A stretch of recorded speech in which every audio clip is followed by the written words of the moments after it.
चीज को। वहां आपको क्या महसूस हुआ? जिस पाठ की वहां पूजा होती है वो आज के समय में एक वीक पॉइंट बताया गया है, पर वहां पे वो इतना पावरफुल है कि उसको पूजने जा रहे हैं लोग।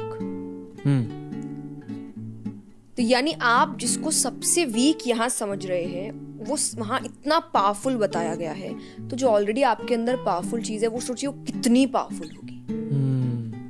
जिसको सबसे वीक बोला गया और उस पे आप 10 तरीके की कोटेशंस आते हैं, पर वो उसको पूजा जाता है, वहाँ हर व्यक्ति आ रहा है और वहाँ पर माथा टेक रहा है और ये सोच रहा है कि उसके अंदर भी शक्ति आए, और ये सच्ची बात है। और ये अगर आप प्रसंग के हिसाब से कहे तो ये सती माता के अंग माने गए हैं, जो शंकर जी की पहली पत्नी थी, कि जब वो उनकी डेथ हो गई थी और शंकर जी क्योंकि इतने उनसे उतना प्रेम करते थे और उनको लेकर घूम रहे थे, बट वो अपनी ड्यूटी भूल रहे थे उस वक्त, तब भगवान ने एक इनविजिबल रूप में सुदर्शन चक्र भेजा था, जो एक एक करके माता के पार्ट्स को काट के, और वो एक एक जहाँ जहाँ गए वहाँ एक एक सिद्ध पीठ की रचना हुई। मुझे सारे सिद्ध पीठ के नाम नहीं पता, पर उसमें से कामाख्या देवी है।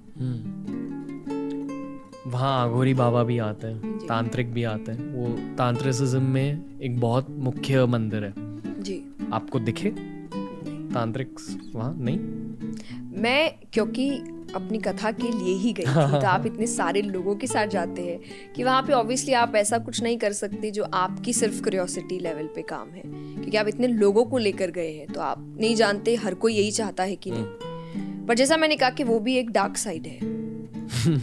तो मुझे अभी जब तक ऐसा नहीं लगे कि अब मुझे सब कुछ जानना है, और मैं रेडी हूँ अपने आप को उतना, क्योंकि आप एक टाइम के लिए थोड़े पागल हो जाएंगे, एंड पागल मीन्स नॉट प्रॉपरली, बट कि आपका दिमाग कैसा लगेगा, क्या है ये, क्या दुनिया है। मुझे ऐसी भी एक दुनिया थी जो मुझे अभी तक पता नहीं था। उस वक्त अपने आप को काम रखना बहुत मुश्किल होगा जब आप शुरुआती दौर पर इन चीज़ों को समझेंगे। शायद वो रिस्क मैं अभी नहीं ले सकती।